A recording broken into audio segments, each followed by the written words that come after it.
उनके परिवार में शामिल कौन है? कुलदीप सेंगर, नित्यानंद, ये सारे बलात्कारी इनके साथ। ब्रजभूषण शरण सिंह, जिसके ऊपर पहलवान बहन बेटियों के साथ छेड़खानी का आरोप चल रहा है, ऐसे ऐसे लोग उनके उसमें परिवार में शामिल है। सारे भ्रष्टाचारी इनके परिवार में शामिल है। चाहे आप शुभेंदु अधिकारी ले लो, मुकुल राय ले लो, या आप छगन भुजबल ले लो, या फिर आप अजीत पवार ले लो, या फिर आप शुभेंदु अधिकारी ले लो, सारे के सारे भ्रष्टाचारी उनके परिवार में शामिल है। ठीक है, जैसे वो मुल्ला नसीरुद्दीन वाली कहानी कि मैं करूंगा, मुल्ला नसीरुद्दीन की तरह वो इस्तेमाल करते हैं। घास का गट्ठर गधे के आगे लटका दिया, गधा देख रहा है घास अब मिली और गधा बढ़ता जा रहा है आगे। तो उनकी हर चीज़ करूंगा। जब 2022 खत्म हो गया, सारे वादे में से कोई भी पूरा नहीं हुआ, 2023 आ गया तो उन्होंने सीधा 2047 के सपने दिखाने शुरू कर दिए। मोदी जी अगर बेरोजगारी कर दिए, देश में कोई रोजगार नहीं दिए, महंगाई कर दिए, सब कुछ कर दिए मोदी जी, तो फिर देश की जनता उन्हें अपना परिवार कैसे मान रहा है? कैसे मान रहा है अपना परिवार? आज सारा देश कह रहा है मोदी मेरा परिवार, क्यों कर रहा है? रोजगार के लिए आपके पास कोई रोड मैप तैयार नहीं है कि मैं भारत के बेरोजगारों को रोजगार किस तरह से दूंगा। उनके नज़र में क्या है? पकौड़ा बेचो, ये तुम्हारे लिए रोजगार है। पकौड़ा बेच के क्या भारत विकसित हो जाएगा? आइए देखते हैं मजा आएगा। 40 करोड़ की जनता मोदी का परिवार है। मोदी के परिवार ने दिल बना चुके हैं 2024 में। क्या बोलेंगे इस पर? मोदी जी का परिवार है, मोदी जी का परिवार है। मैं बिल्कुल सुन रहा हूँ, खुश हो रहा हूँ। मोदी जी के परिवार में मणिपुर क्यों नहीं शामिल हो रहा? मोदी जी के परिवार में पहलवान बहन बेटियाँ क्यों नहीं शामिल हो रही? क्यों नहीं शामिल हो रही? मोदी जी के परिवार में बेरोजगार युवा वो क्यों नहीं शामिल हो रहा? जिनको डंडे बरसाए जा रहे हैं नौकरी मांगने के नाम पे, वो उनमें शामिल क्यों नहीं हो रहा? वो परिवार से बाहर के लोग हैं क्या? अगर वो बाहर के लोग हैं तो फिर मोदी जी का परिवार किसका परिवार? उनका परिवार ए से शुरू होकर ए पे ख़त्म हो जाता है। अंबानी से शुरू के अडानी पे उनके परिवार की डेफिनेशन खत्म हो जाती है। सीधी सी बात है। अगर मोदी जी सबको अपना परिवार मानते तो आज मोदी जी इस तरह से भेदभाव नहीं कर रहे होते।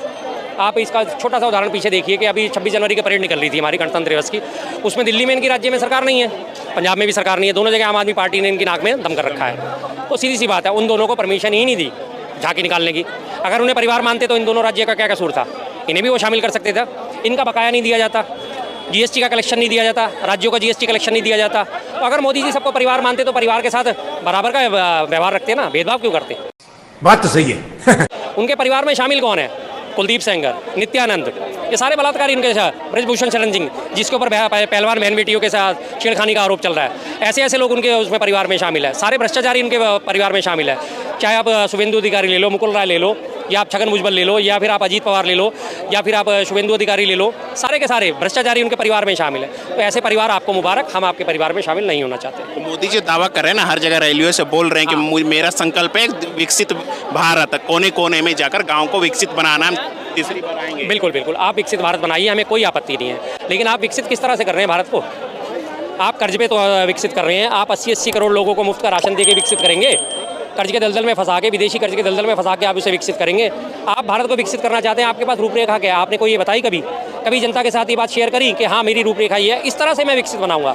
उनके पास क्या रूपरेखा होती है कि हमेशा वो 15-20 साल, 10 साल, 5 साल आगे की कहानी सुना देते। जब वो 2014 में सत्ता में आए थे, उन्होंने कहा मैं 100 दिन में काला धन वापस लेके आऊँगा, मैं 2 करोड़ नौकरी प्रतिवर्ष दूंगा, मैं काला धन वापस लाऊंगा, मैं बेरोजगारी खत्म करूंगा, मैं स्मार्ट सिटी बनाऊंगा। उनकी हर चीज़ जो है बनाऊंगा, करूंगा, जाऊंगा, ING इंग्लिश में अगर देखा जाए तो हर चीज़ उनके भविष्य में निपटी होती है। और जैसे जैसे टाइम लिमिट नज़दीक आती चली जाती है वो उससे और आगे बढ़ती चली जाती है।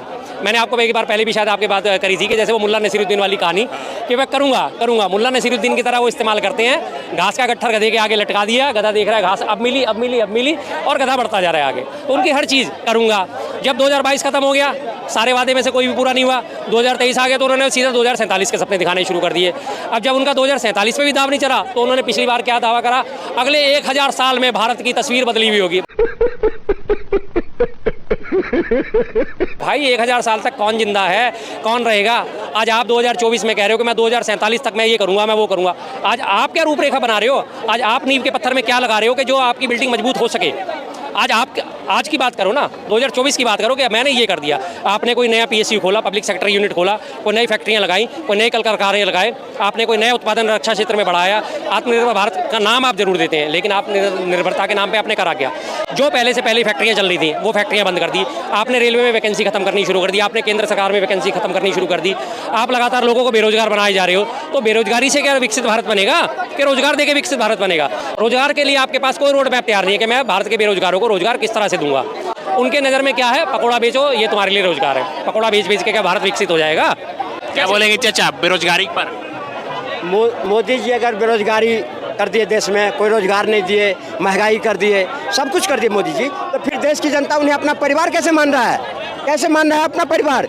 आज सारा देश कह रहा है मोदी मेरा परिवार। क्यों कह रहा है? जब देश खुश है तभी तो उसे अपना बाप बनाने को तैयार है, कोई बेटा बनाने को कोई तैयार है, कोई दादा बनाने को तैयार है। क्यों तैयार है? क्या बोलेंगे? नहीं, ये देश की बात करते हैं, उस देश में शामिल कितने हैं? ट्विटर बायो में कितने लोग सक्रिय हैं? कुछ हज़ार लोग, जिन्होंने ट्विटर बायो में अपना लिख दिया मैं भी मोदी का परिवार। या जो बीजेपी के सांसद हैं या जो विधायक हैं, 303 अगर उनके सांसद गिन लिए जाए, करीब 2500-2000 के आसपास उनके विधायक हैं। 5-7-10 हज़ार लोगों को या उनके थोड़े से कार्यकर्ताओं को जोड़ के अगर 10-20 हज़ार लोगों ने लिख दिया कि मैं भी मोदी का परिवार, तो क्या पूरा देश उसमें शामिल हो गया? नहीं हुआ। अगर वही वाली बात है कि मैं एक बार इस बारे में कहता हूँ कि मॉर्निंग कंसल्ट नाम की एक संस्था है अमेरिकन, वो हर बार सर्वे करती है जी। वो मात्र 5000 लोगों पे सर्वे करती है, उसमें से 2500-3 हज़ार लोगों का उसमें वोट दिखा दिया जाता है कि मोदी जी विश्व गुरु। 78% जनता का दिखा दिया जाता है कि सर्वे कितने लोगों में करा? 5000। आज की डेट में भी आप हालात उठा के देखो, 5000-7000 से ऊपर लोग नहीं मिलेंगे जिन्होंने अपने नाम के साथ जुड़ा होगा कि मैं भी मोदी। लोकप्रियता ज्यादा बढ़ रही है ना मोदी जी के, कई जगह दिखाया भी जा रहा है, लोकप्रियता ज्यादा बढ़ रही है। दिखा कौन रहा है? पेड मीडिया दिखा रहा है, फालतू मीडिया दिखा रहा है। मीडिया के बनाए हुए हीरो हैं। आज मीडिया न्यूट्रल हो जाए, मोदी जी जमीन पे आ जाएंगे। सही पकड़े हैं। आज मीडिया न्यूट्रल हो ऐसी जाए। बात नहीं है। एक बार 2014 में देखा था मैंने कि एक महिला कर रही है, हट क्यों दें वोट, हम मोदी को देंगे। क्यों देंगे?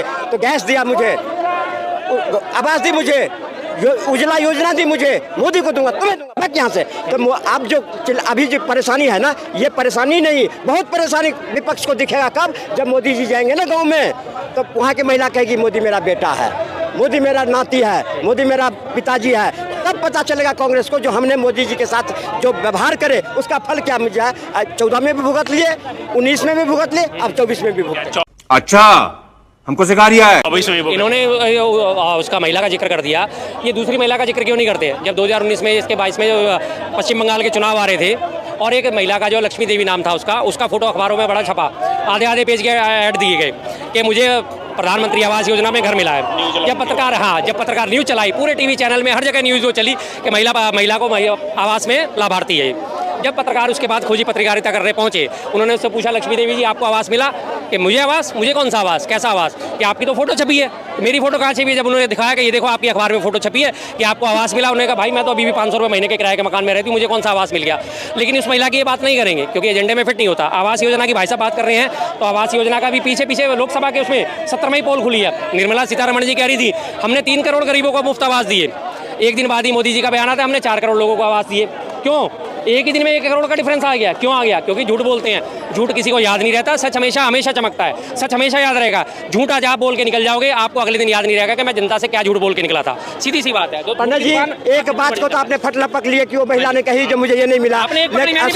सुनो, लेकिन उस बात को भी तो लपको, मणिपुर को तो लपक लिए, लेकिन संदेश खाली छोड़ दिए। उस पर आपका कोई बयान नहीं, राजस्थान पर कोई बयान नहीं। अभी झारखंड में हुई एक विदेशी महिला के साथ, उस पर आपका कोई बिल्कुल है। बिल्कुल शर्म की बात है साहब, बिल्कुल शर्म की बात है। मणिपुर में जितनी शर्मिंदगी हुई, उतनी शर्मिंदगी संदेश खाली के लिए भी हमें, उतनी शर्मिंदगी झारखंड में भी। और उससे झारखंड वाले मसले के लिए तो सबसे ज़्यादा शर्मिंदगी है क्योंकि वो विदेशी महिला के साथ हुआ। इस मामले तो वास्तव में बहुत ज़्यादा शर्मिंदगी है कि हमारे भारत के ऐसे लोगों ने ऐसा करा। उन्हें तो मैं कहता हूँ सरेआम मेरे साथी हो तो भी मैं उन्हें लात मारूंगा साहब। मैं बिल्कुल कहता हूँ, चाहे वो कहीं के भी हो, कोई भी हो।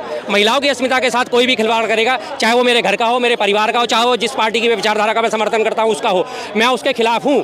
और मणिपुर के मैं उतने खिलाफ हूँ तो उतना ही खिलाफ मैं संदेश खाली के लिए खिलाफ हूँ, और उससे ज़्यादा खिलाफ मैं झारखंड वाले इंसिडेंट के हूँ क्योंकि उसमें विदेशी महिला के साथ करा गया। विदेशी महिला के साथ अगर ये हरकत हुई है तो विदेशों में हमारी छवि खराब करने वाले जो लोग हैं उनको सरेआम चौराहे पे फांसी पे लटका दिया जाना चाहिए। जैसे इस्लामिक देशों में कोड़े मार के सजा दी जाती है, पत्थर मार के सजा दी जाती है, वैसी सजा उन लोगों के लिए देनी चाहिए। मैं किसी भी हालत में उन लोगों का समर्थन नहीं करता। पर उस बारे में तो कांग्रेस या राहुल गांधी को आके बोलना चाहिए ना। जब मणिपुर में इतना प्रश्न पूछते हो तो झारखंड पर भी बोलना चाहिए कि नहीं? संदेश खाली पर भी जाओ, संदेश खाली भी जाकर सहमत हूँ। मैं इस बारे में कोई डिफेंस नहीं करूंगा उनको, मैं इस बारे में उन्हें कोई डिफेंड नहीं करूंगा। मैंने साफ बोला, मैं इस बारे में उन्हें कोई डिफेंड नहीं करूंगा। अगर उन लोगों ने नहीं बोला तो इनकी गलती है, उन्हें इस बारे में भी बोलना चाहिए। सीधी सी बात है। मोदी जी को बोलना चाहिए कि नहीं मणिपुर के बारे में? मोदी जी बोले कैसे नहीं? जब संसद में गए तो सारे विपक्ष भाग गया, तो किससे बोलेंगे? वो हमेशा बोले। अमित शाह जी को, गृह मंत्री को भी भेजे वहाँ पे, लेकिन वहाँ की जो लड़ाई है दो समुदायों के बीच का है, और वो धीरे धीरे जहाँ आग लगा हुआ है वो आग एकदम नहीं बुझाया जाता, उसको धीरे धीरे। लेकिन उसको फिर भी कांग्रेस ने और गठबंधनों ने तुल पकड़ाया तो उसका परिणाम भुगत लिया कि इतने राज्य में चुनाव हुए। अगर इतना ही वो सही जगह वो वही होते तो उसका परिणाम कुछ तो मिलता। क्या मिला इनको? कुछ मिला? जो में हार गए। नहीं, हार जीत देखिए ये तो चलती रहती है, वो हार जीत से इस फैसले का नहीं होता। रही बात इन्होंने कहा कि मैं कह रहा हूँ ना, मैं उस कंपैरिजन में नहीं जाना चाहता कि मोदी जी ने क्या बोला और मोदी जी ने क्यों नहीं बोला और राहुल गांधी जी ने क्यों नहीं बोला। मोदी जी को दोनों मसलों पे बोलना चाहिए, राहुल जी को भी दोनों मसलों पे बोलना चाहिए। रही बात जब हम कंपैरिजन करते हैं, मोदी जी हैं देश के प्रधानमंत्री, राहुल गांधी जी मात्र एक सांसद है। आप ये देखिए कि उनकी राजनीतिक हैसियत क्या है और उनकी राजनीतिक हैसियत क्या है। राहुल गांधी जी बोले या ना बोले, वो किसी प्रदेश के मुख्यमंत्री नहीं है, सरकार में नहीं बैठे हैं। इन सब घटनाओं पे बोलने का सबसे पहला अधिकार सरकार का होता है। सरकार इन चीज़ों का विरोध करेगी, सरकार इन चीज़ों को कंट्रोल करेगी। विपक्ष का काम लगातार सवाल उठाना होता है, मीडिया का काम सवाल उठाना होता है। मीडिया सवाल उठाएगा, जनता सवाल उठाएगी, सरकार पे विपक्ष सवाल उठाएगा ही उठाएगा, सीधी सी बात है। और रही बात, इन्होंने कहा मोदी जी 37 सेकंड का वो बोल के उसके बाद वो चुप हो गए। उसके बाद क्या जाके उन्होंने 37 सेकंड, सिर्फ 37 सेकंड, उसके बाद क्या जाके उन्होंने उनके हालचाल देखे, क्या उन्होंने बात करी? नहीं। अभी इन्होंने कहा है जो राहुल गांधी जी भी कोई पद पे हैं, कुछ ना विपक्ष के तो हैं, वही आज उन्हीं के चेहरापन नहीं, आज सुनो, उन्हीं के चेहरापन में आप घूम रहे हो ना।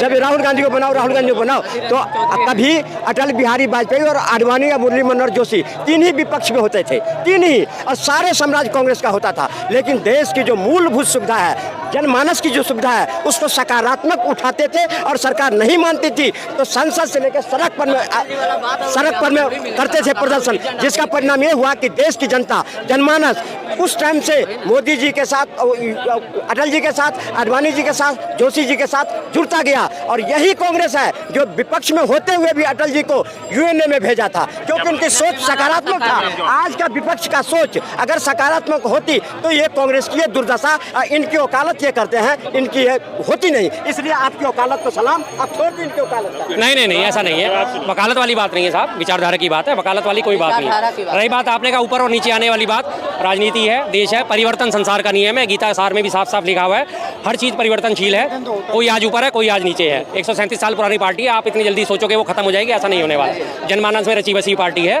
ऐसा नहीं है। आज मेरे जैसे उनके और हजारों लाखों सैकड़ों करोड़ों समर्थक आज भी मौजूद हैं, बीजेपी के भी समर्थक मौजूद हैं, तो कांग्रेस के भी समर्थक मौजूद हैं।